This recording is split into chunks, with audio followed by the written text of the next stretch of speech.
Vitamin B6 is one of the most effective, safest, and clinically validated treatments for one of pregnancy's most common and debilitating symptoms, nausea and vomiting, often referred to as morning sickness. Yet despite this well-established role, B6 remains a background character in prenatal care discussions, far less emphasized than folate, iron, or calcium. This oversight is striking, especially considering that up to 80% of pregnant women experience some form of nausea in early pregnancy, and that B6 has been shown in numerous studies and decades of clinical practice to significantly reduce both the severity and frequency of these symptoms. The active form of vitamin B6, pyridoxal 5-phosphate, PLP, is involved in neurotransmitter synthesis, particularly in the production of serotonin and dopamine, two critical regulators of the nausea reflex. During early pregnancy, the hormonal shifts, especially rising levels of estrogen and human chorionic gonadotropin, HCG, alter neurotransmitter balance and can heighten the sensitivity of the vomiting center in the brainstem. B6 helps modulate this response by supporting the enzymatic reactions that regulate mood, appetite, and nausea signaling. In this way, it works not as a sedative or a suppressor but as a biochemical stabilizer, addressing the root cause of nausea at the neurochemical level. This is why B6, especially in combination with the antihistamine doxylamine, has been used for decades as a first-line treatment for pregnancy-related nausea. The prescription formulation of this combination, originally sold as Bendectin in the US and now widely used globally under various brand names, has been extensively studied for safety. It has not been associated with birth defects, developmental delays, or other pregnancy complications, making it one of the most thoroughly vetted pharmaceutical interventions in obstetric history.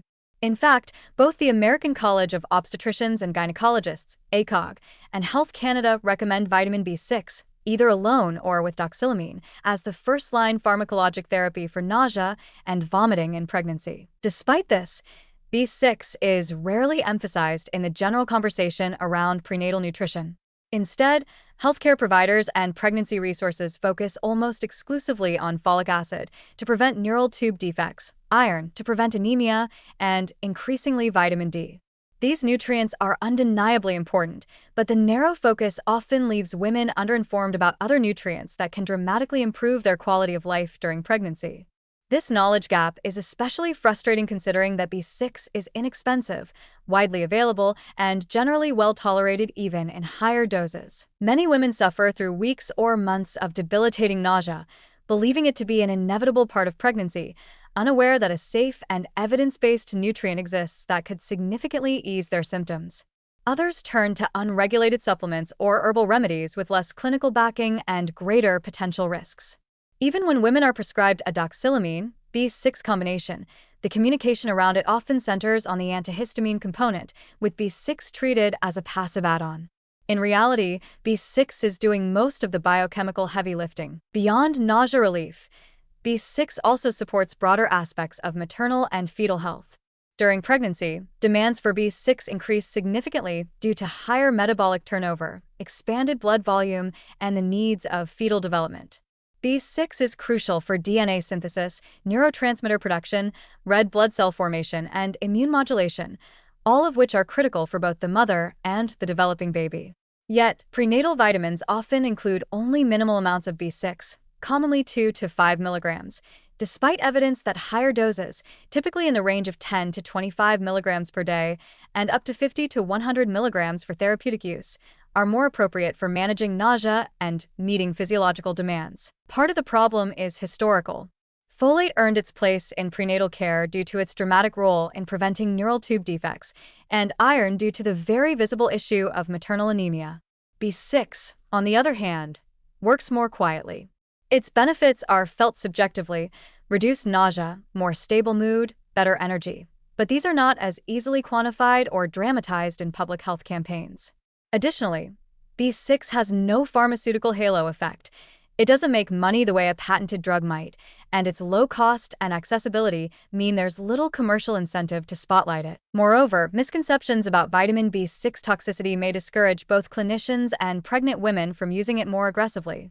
While chronic high doses, typically over 200 to 500 milligrams per day, can cause sensory neuropathy over long periods, Therapeutic use of 25 to 100 milligrams per day during pregnancy has not been associated with adverse outcomes and is considered well within safe boundaries, especially when used under supervision for limited periods.